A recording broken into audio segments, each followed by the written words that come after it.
is Aaron, and I am here to debate if wokeness has gone too far or not. Okay, my earlier undefeated conversation topic was that wokeness has obviously gone too far because I think progressives...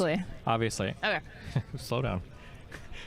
Obviously, wokeness has gone too far because progressives are really bad at engaging other people in conversation topics. I think that there's like way too much of like a ideological orthodoxy that's like enforced around like any area that progressives get their hands on. Go. Okay, so I'm less interested in making any sort of, I guess, like positive argument. I'm just going to say that I think you're basically the one putting forward the positive argument that like, this has gone too far. I'm not even going to make any prescriptions as to that. I'm just going to say I think that premise is entirely false. And the biggest problem that I have with this conversation is that can you concretely define what you mean by wokeness? Yeah, so I think that progressives, through a lot of arguments surrounding, have you ever heard of the paradox of tolerance? Yes, that if you're too tolerant of intolerance, you're going to create a society like Nazi Germany because you're going to let it be overrun by people who would take advantage of that. Exactly. That through that argument of the paradox of tolerance, progressives have essentially created the system that allows them to get rid of all dissenting opinion because the dissenting opinions themselves represent like a threat to discourse or democracy or woke values or whatever. Okay, that's like the specific thing I'm kind of like pointing at. Okay, can you give me an example of like wokeness run amok that you think is problematic, or if it were to become like a broader social trend, would be some sort of social contagion? Yeah, so sure. So some of the things that I was kind of looking at earlier, so on the macro level, it's like the rigid enforcement of like progressive values, and if there's any deviation, you get bucked by the system or you get like, excised or whatever. For micro examples, I would say that Brett Weinstein at Evergreen College was an example of this. Can I stop you? What do you mean by bucked by the system? So if you're in school, people will try to like cancel you or get you kicked out. If you're like a faculty or administrator, people ask for your resignation or make it hard for you to work. If you're a researcher, people won't want to work with you or publish your stuff like that. Okay, so like threats. Yeah, I think that's where most of the problem comes from, when you only get one side of the story because the other side is quote unquote misinformation. And even if it is misinformation, I wouldn't even ban it. Listen to it. Maybe they have some kind of opinion or some kind of perspective that makes sense, and we can use that to improve a society. But what we're doing right now is we're cutting off one side of the story, and all we're doing is listening to this side of the story.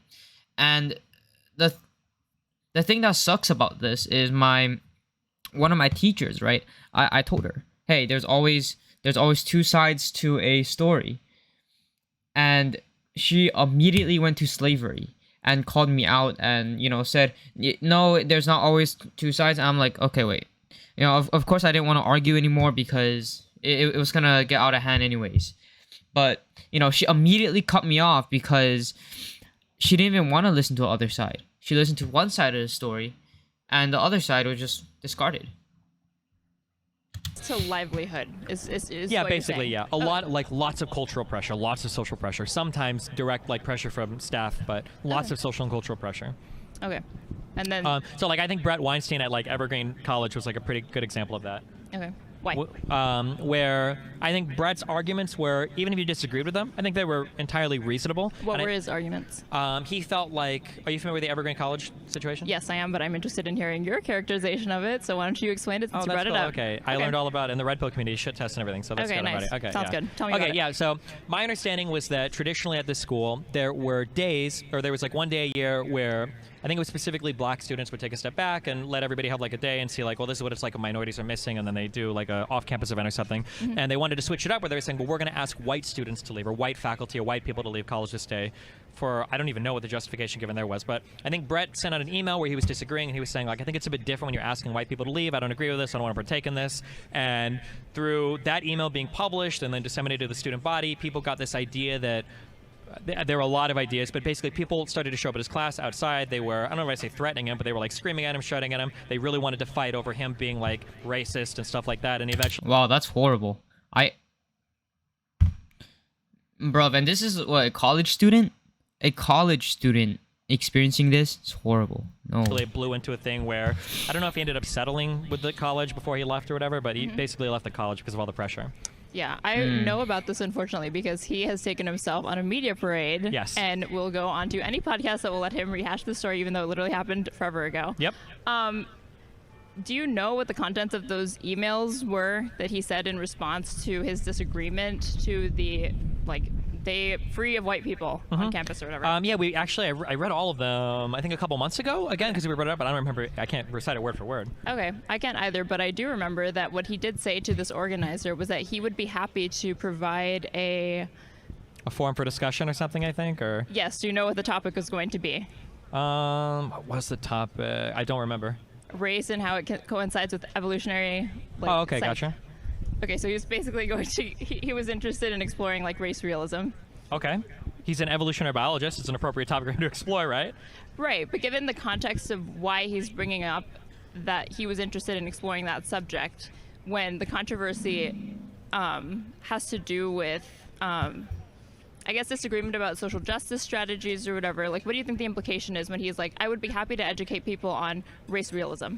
I think it's literally perfect. It's within his wheelhouse of what he's educated to do. If you like, one of my biggest frustrations as like an online debater, content creator, is people like me end up getting tasked with debating these like esoteric or very difficult to navigate scientific fields, and nobody from those scientific disciplines will ever enter into any of these discussions to give their opinions. So if somebody that actually has a background in the field wants to like enter into that field and give a discussion on race realism, me personally, I'd rather somebody like, well, I don't know now, but back then, Brett Weinstein talking about race realism and evolutionary psychology. I'd prefer that to like, Nick Fuentes or somebody talking about it. Yeah, 100%. Well, I think there was a video that recently came out where a clinical doctor actually saw the clip on Andrew Tate on Piers Morgan, and he basically just said, yeah, Andrew Tate is right in most of the stuff he says about, well, depression. So, I think the more this kind of woke stuff goes on, the more truths come out. Because at the beginning, I think a lot of people, I mean, of course, there was less research back then, but I think not many people even like talked about this shit because, everybody was getting more and more sensitive. So, yeah, but that's very interesting though. Now more and more people are coming out saying that the scientific literature is saying that, well, what Andrew Tate said is mostly correct, at least about depression. It's a pretty low bar to clear. I'd hope that it was maybe a little bit higher, but okay, that's Well, your standard. I mean, Jordan, I'd prefer him to like Ben Shapiro talking about it, I guess, yeah. Another low standard. All right, so Well, our it's standard conservatives. The is a little standard's not very different. high, okay? I'm trying my Okay. best here. All right, so But do you think that, like, no offense to Brett, or take offense, I don't want Brett to do like a workshop on like, let's talk about like the systemic injustice that appears in society and how we can like alleviate some of the pressures that minorities feel in like America. Like, he's an evolutionary biologist. What is he going to say to that? Like, that's just like a virtue signal, like, oh, let's like, I brought a slideshow from YouTube. I know, but like, I think that there's something in between this huge virtue signal and then ramping it all the way up to like, I'd be interested in discussing race realism with you and the idea that there may or may not be superior racial genes, even though that's junk science. To me, Well, it's no. What? No, there's a reason why Asians have small eyes. Well, is it to track fast-moving targets that are small, something like that. So there are definitely, if you're a certain race, there's definitely some kind of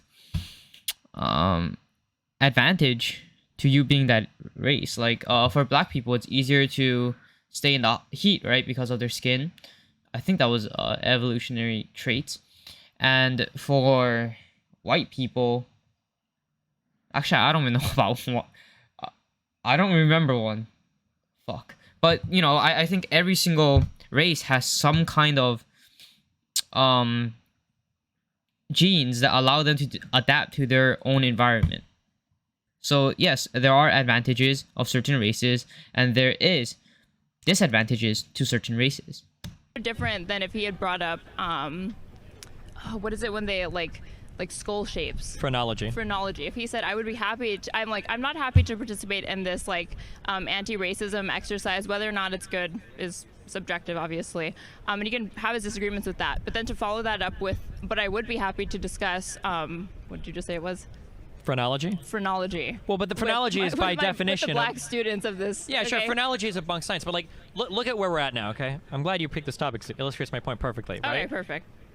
We've made a justification for an evolutionary biologist to not talk about evolutionary biology because it's like insensitive. No. He's free to talk about it, but I'm also free to scrutinize the implication by which, like, why is he demanding it? This is now the time to bring it up. Well, because people want to have a response to a conversation about like disagreement. race and stuff, right? So wouldn't this be if he was ever going to do it? Like that would be. I think it's a little bit unfair to characterize it as like, oh, people just want to have a discussion about race. Like, That's we're true. just- They didn't want to have a discussion about race. They wanted to force white people off the campus using social pressure for Right, and I'm reasons. saying I'm not even going to defend that or discuss it or whatever, but I think like the situation is a little bit more nuanced than, oh, he wasn't allowed to, he got fired or like whatever. I don't think that he actually was- got fired. I think he ended up settling with the school and leaving with some payoff package. But it was obviously everybody wanted to leave, the Yeah, students and I exactly. think the Like, faculty as well. People But think that it starts and ends with like, oh, and he talked about this. Like, I listened to his interview on Joe Rogan where he said that, he is a Jewish man and he is uncomfortable being told that within a country that he wants to live in, there are spaces that he is not welcome in because it's happened historically to Jewish people, which is a completely defensible point. What is indefensible to me and what he conveniently leaves out is not only did he voice his disagreement, which is completely fine. We can argue and disagree about like which strategies about anti-racism and social justice are best and appropriate. The umbrage I thought people were taking up with him was that he was saying, oh, but I would be happy to give a lecture on race realism, which is essentially the new version of... Well, but hold on, what did you like- think he was going to say? Was he going to say, like, welcome, today we're going to study the warrior gene and why black people are predisposed? Like, did you really think that was going to be, like, his presentation? Like, we don't even know what the presentation would have been. What?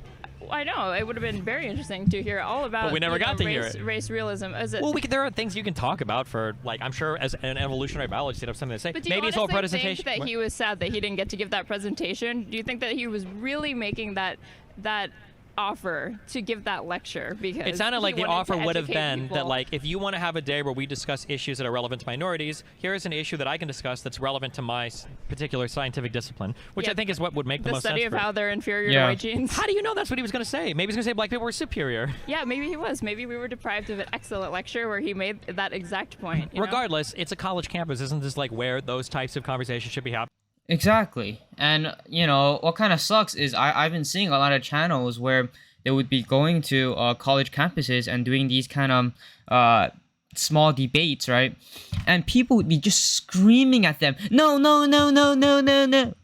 And like fucking immature children.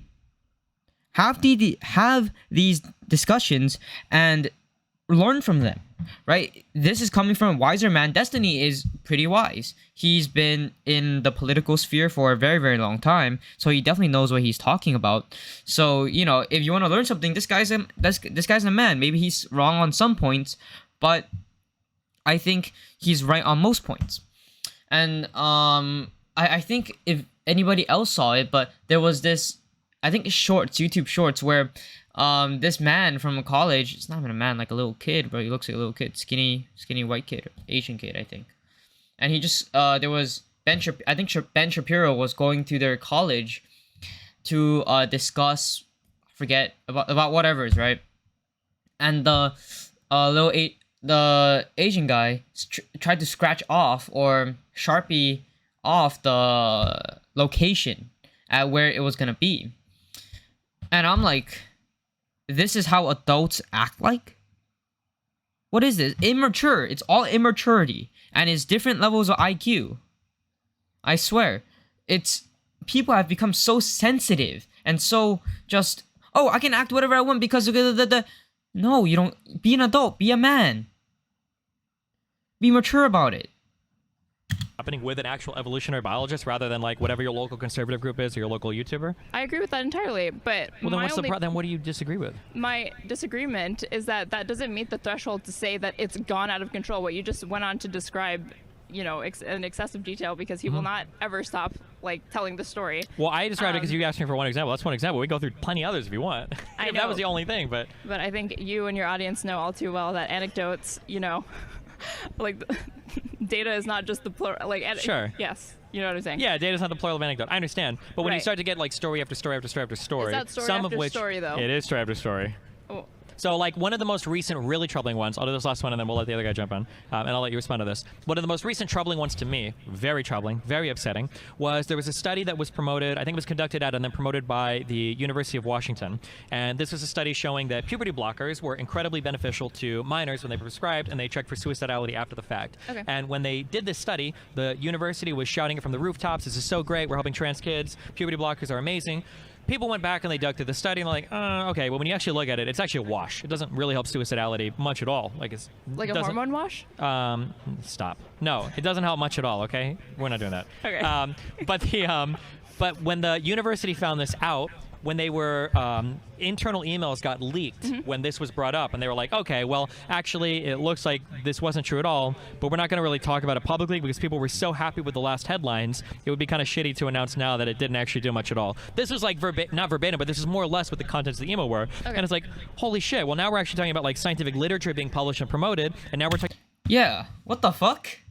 Wait, no, that's actually weird. Because with science, it has to be the truth, or at least the truth at which we can perceive at this time. I understand if, you know, we don't understand fully what the truth is, but this is what we know so far. Okay, that's okay. And if it's a little bit off, then that's okay. But it should never be a bias. It should never be, okay, this is correct because it leans towards this political view. That doesn't make sense to me. That shouldn't be the case ever. Talking about picking and choosing which scientific literature we want to promote based on the social agenda that it promotes, that's really scary to me.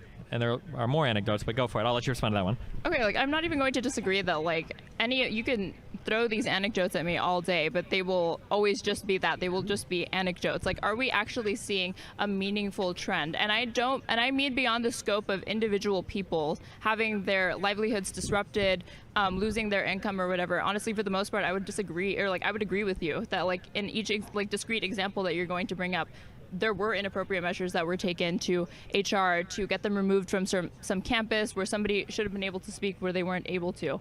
But I'm saying, can you see this borne out in any sort of meaningful policy that's been instituted at even at a municipal level or possibly state or federal? And I just don't think it's ever met that threshold. And I think that alone kind of negates your entire premise that it's gone too far, because we would see it happening in Congress, happening in state legislatures, happening, you know, well, Congress is federal, or at the Supreme Court, that because wokeness has gone amok, you know, we must make these corrective policy measures that I think we have.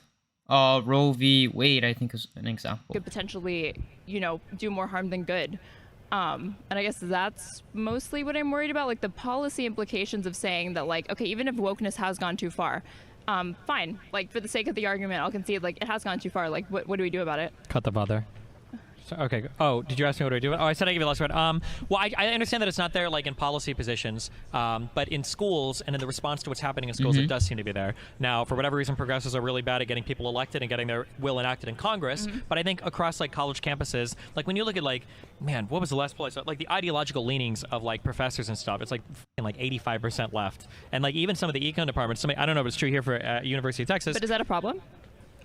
Should we be hiring professors based off of their partisan affiliation? Shouldn't it be based off their expertise in the subject, how well they are at lecturing? Yeah, it should be, but you just told me that somebody with the expertise in evolutionary biology couldn't talk about it because it was racially insensitive. No, I did say that he was fine to talk about it, but I was saying it's interesting also to explore the implication of why he decided that that was the appropriate moment to give that particular lecture. I understand, but I'm saying that, like, when I'm not saying we should hire people based on their ideological proclivities. Sounded like it. No, it didn't. You just heard that because you wanted to hear that. Okay. But if you're getting this huge slant in a certain direction, the question is, like, well, are all how do you know that partisan slant? The question is, are all of these people, do they just happen to be left-leaning, or is there, like, a culture that's kind of developing that encourages only left-leaning people to participate, or people that aren't left-leaning to kind of, like, hush their opinion a bit? You say, that's a good point. Oh, is there a culture? No. I think you firmly decided that, well, like, because no, there obviously there definitely is a culture. I don't know. I feel like this girl sounds super consonanting. I think that's a word. But no, she sounds super she's trying to insult this guy. She's trying to insult Destiny. I'm like, bro, just listen. Just try to have a listen, because what happens with very, very smart people is they don't understand how to shut the fuck up. That's what they don't understand, right? I'm an extremely smart guy, so I've experienced this. When I was, when I first was talking about martial arts to one of my friends who's been in, who's done martial arts for 5 fucking years, so he's an expert. He knows what he's talking about, or at least much more than me. And I didn't know how to shut up back then, and I was arguing points that didn't make sense because I wasn't an expert. And he was telling me, no, it's wrong. But I'm telling them, no, I'm correct because whatever, I forget. It was stupid. I was stupid, right? But, when you're extremely smart, you don't know how to listen to people. And I think that's where a lot of people's downfall is, where, okay, because I'm so smart, I'm right, I'm always right, I'm right. Like this woman. Because, sure, she can give counter-arguments. I'm not saying that she cannot. What I'm saying is, try to really listen instead of trying to just find the next argument. Instead of finding the next argument, listen to what Destiny has to say, and try to give a proper argument to, everything else, and try to truly listen to the point instead of just wanting more counter arguments. Obviously, okay, as a culture. there is this liberal orthodoxy that's being enforced within academia or whatever. Progressive orthodoxy. Oh, okay. Aren't you a progressive yourself? Yes. But I don't enforce the progressive orthodoxy. That's why I'm here at the University of Texas talking to kids. But are you sure that that's really the progressive orthodoxy? What for? What? What that like? If you went up to the majority of progressives and you gave all of these examples, do you think they would wholesale start endorsing like any of the repercussions that happen in all of these like awful anecdotes that you're giving, Yes. where somebody's like you're positive so. on that? Okay, just like over wholesale 50 disagree on over that. I think 51%, you would be able to find plenty of liberal and left-leaning people who would be able to condemn any sort of actions that were taken. Like I know there probably would be some, but I think that over half of like progressives would be in favor of like viciously getting rid of like certain types of thoughts that they feel like don't belong on college campuses at all. Like what types of thoughts? Like and how would you even like eliminate these thoughts? How would these progressives well, you do it through on social campus, culture pressure, right? And are they not allowed to do that? I don't think they should on college campuses. No. Why not? Enforce because I think that a college campus should represent. This is what I mean. It's like wokeness just ends up turning into. Wait, like, I'm answering specifically. You're not letting me respond to your questions. Wokeness is anything I don't like. No, that's not true. Okay, what I'm saying is that like I think that on college campuses there should be like a diversity of thought, right? I should be able to find on a college campus like the local fascist squad like talking about fascism, and if I don't like what they have to say, I should be able to ask like my political science teacher, like, hey, That's these people what brought those this up. progressives are doing. No, they're not. What they're saying is we need to protest, boycott them, and get them kicked off campus so that in our own poli-sci classes we can circle jerk about how ideologically pure and cool we are without ever having to address an uncomfortable thought or deal with trends of thought that are hard to... At what point do your criticisms of... Look at this. The girl is really just trying to give counter arguments instead of trying to let him answer the question. That's why I hate about a lot of woke culture, because they think they're so smart that they're always correct, and maybe it's because of their ego or whatever. But try to really listen, because this girl is just going on and on about these counter arguments, and she's not even letting Destiny answer. The your local white pride group, fascist group start, in your opinion, going too far. Like you can only criticize them up to a certain point before you're like, hey, you're heading into territory where you're like your wokeness greed. Yeah, I think the issue is like when you're at not odds with other people's rights. Yeah. No, it's when you don't even try to listen to them. And you refuse to platform it at all. I think that's an issue, because then people don't even know how to engage with those different strains of thought. I know, but you know who was proposing stuff like this? It was liberals, not progressives. Like back in 2019, during the presidential campaigns, Kamala Harris was the one who was going up on the debate stage and saying that she was making it a policy promise that she believed that Trump should be banned off Twitter. This was back in 2019. Kamala Harris is a progressive, not a liberal, though. What? She was like Medicare for all. She was way to the left of Biden. She absolutely was. She was. She was. But is she now? No, because she fell in line because Biden is a boss. You know who's disagreeing with her? What? The other progressive on the stage, Elizabeth Warren. Good. And now look where she is. And where's that? Not where Biden is. Or Kamala Harris. Okay, final word, go. Final word. I told you I'm not here to make any sort of Well, just give us a final thought. I gotta hope people want. Damn. You give your final thoughts first, okay? Dealer my final thought is it's hard to quantify, because people ask maybe well, how because do it doesn't exist.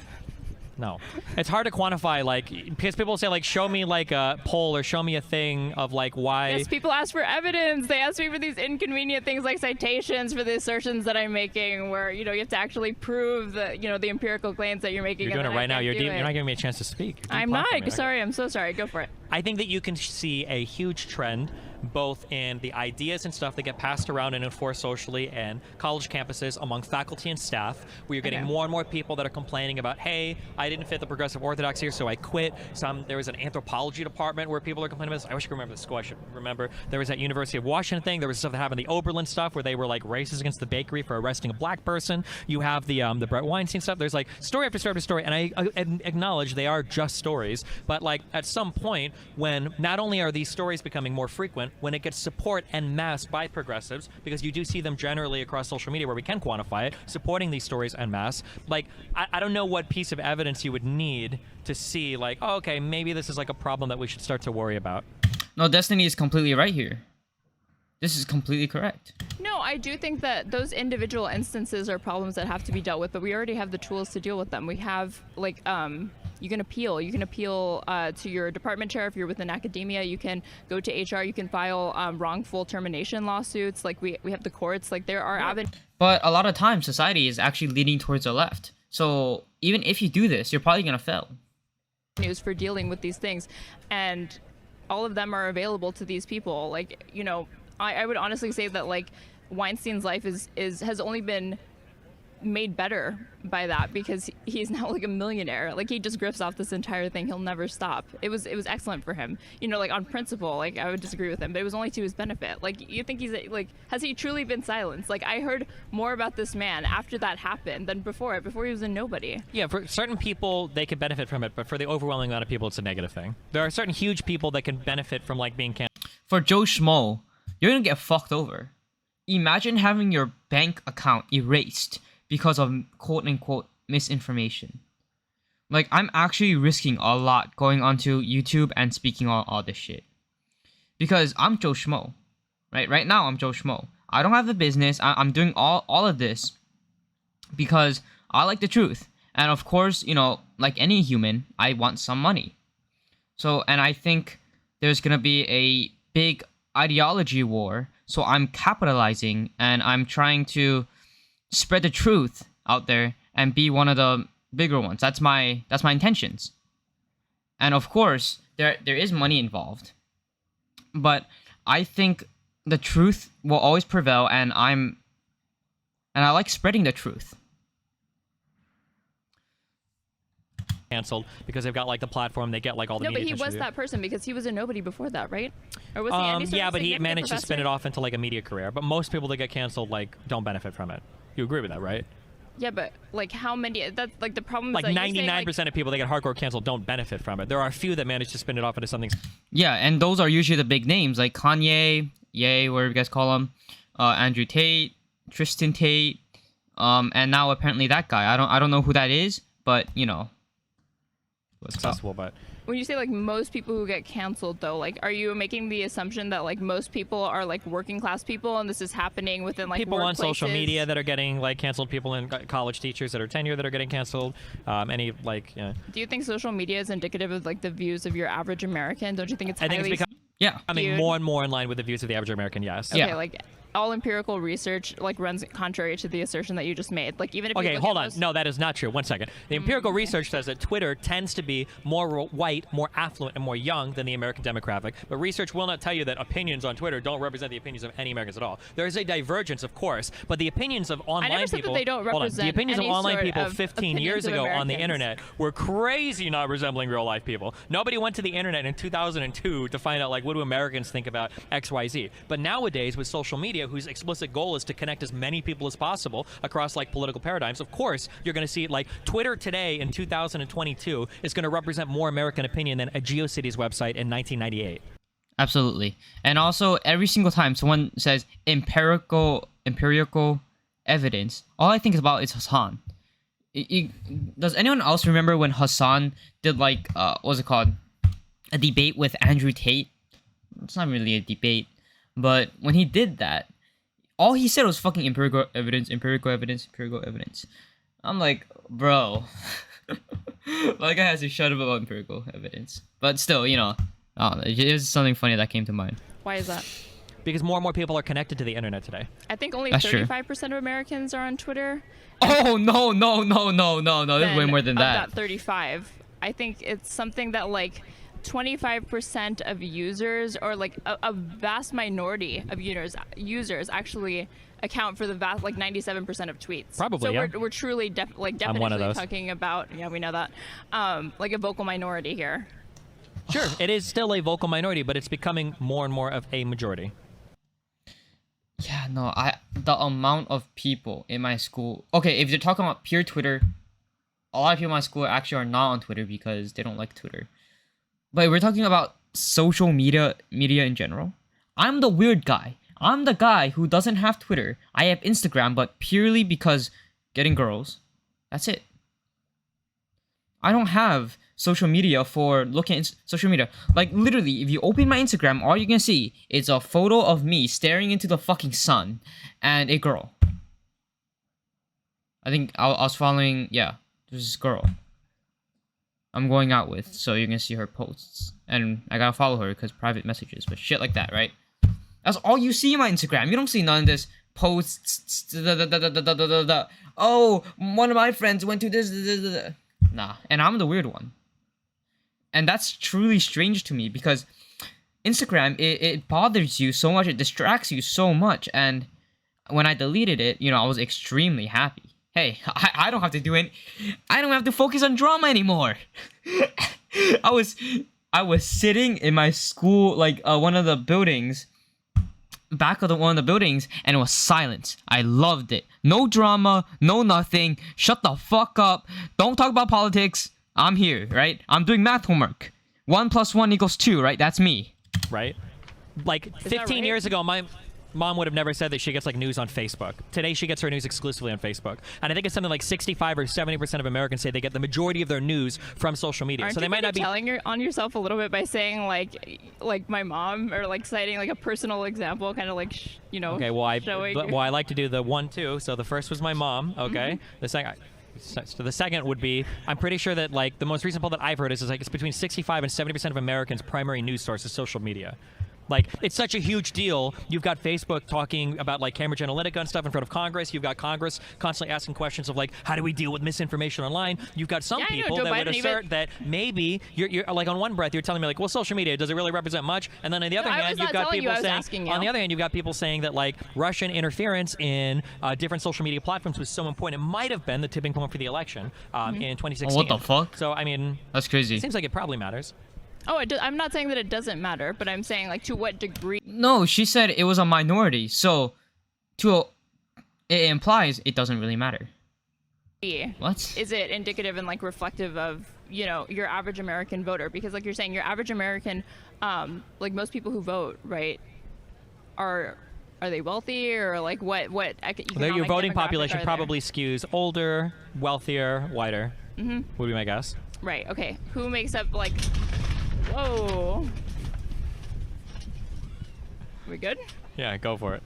Okay, like rich people, almost by definition, we're talking about like a minority of people, right? So like the vast majority of this country is like working class, right? Okay. And you're already saying like, you already can see that like Twitter skews affluent, skews white, skews rich, skews educated. Yep. Okay, like that's like not the voting population. That's not the, I know, but that's who's voting. I'm talking about all Americans, not just voting Americans.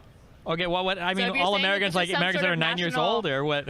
I don't get her point either. What? Huh? Like 9-year-old Americans, or what?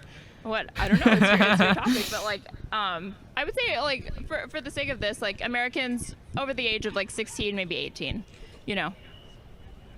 I think social media is giving us more indicative views of like what they think as time goes on. I would say. Yeah. You're But just wrong. Okay. I'm not wrong. So, But No, that's definitely not wrong. What's happening on Instagram, at least the political views, it shows the majority. Even in my school, like I'm pretty sure over 90% is probably left. I only know one other person who's conservative, but I'm just giving like more benefit of the doubt, probably 10%. But 90 other percent of guys and girls left, all liberals. Or at least they believe in more liberal ideology. okay, here, final thing, and then because my final thing is that you say you're like a pretty big like free market guy, right? Yeah. Okay, so maybe we can find some common ground here. All right. I don't think you have any sort of meaningful policy prescription that you could put forward to deal with, the supposed overabundance of wokeness that's occurring on college campuses and, in your house, just your workplace, like anywhere. But like, okay, like this is the common ground is like maybe to introduce like antitrust, because what you're complaining about is like capitalism to me. You're complaining about just actors within a free market who are navigating that to their benefit and for profit. So, like, for example, Joe Biden, I think within the last year, made the statement and then walked it back that quote, practically, Facebook is killing people because of COVID misinformation, because of vaccine disinformation that was being disseminated among social media. And he backed off that pretty quickly, even though the first take was the base take. Facebook absolutely is killing people because they were promoting misinformation. They were promoting conspiracy theorists, people like Alex Jones, and what the question is like, okay, if that's happened, what are we going to do about it? Okay. And Joe Biden backed off that statement because he has no solution to it, because his entire neoliberal ideology is predicated upon making sure that these actors within the free market who have a coercive power that he doesn't like be allowed to do as they please, and at this point they control probably several percentage points of web traffic. And what are we going to do about that? He backed off of it because he's not about to say, oh, well, we're going to break up Facebook into a million pieces until it's no longer profitable for these individual bad actors to spread disinformation, because he's not going to regulate them like that. Yeah, I agree. And my goal isn't generally to function like from the government. I think like socially we should pressure people to not be as big on like the cancel stuff. That's kind of what I push on. But what's the point of having this I guess this principle if you're not going to actually try to institute it into policy? And because it doesn't have to. We can have social pressure that isn't like dating norms aren't so you're just talking about just culture war. Yep. You're not interested. I'm a YouTuber. That's what I talk about. Yeah, we know. But then what's the point? All you're doing is complaining that people don't agree with you. Yeah, getting people to change their mind. That's the point of doing events like this. Yes. Was your mind changed? Nope, but I hope yours was. Okay. What's your name? You can call me X. X. All right, yeah, that was very interesting. I think what's kind of interesting. Actually, before I go to my final thoughts, what's very interesting is that she was she called Alex Jones a conspiracy theorist. I'm seeing Sneeko's point now. There's some kind of pattern to these kind of people. You can tell. You can just tell when somebody is, believes in very liberal ideology. It's very interesting. But my final thoughts are, I think the first student was actually very, very wrong on a lot of other things. Actually a majority of the things that she said. Like how, I think she was talking about specifically Twitter, but even still, she said something about Twitter not really being the face of what the general population is thinking right now is absolutely false. My school, my entire there's a reason why left ideology is so popular. It's not because of real life experience, because if it was, then I actually believe conservative ideology would be way more popular, but it's because of social media. It's because social media influenced some people, and those people influence other people because it sounds good. I'm not gonna lie, left ideology sounds very good, and it allows you to kind of hide behind it because you can find it so easily, and it's just, it's way easier to hide behind, a ideology where the majority is behind too. So, yeah, well, that's my final thoughts. Trying to think if there's anything else. Well,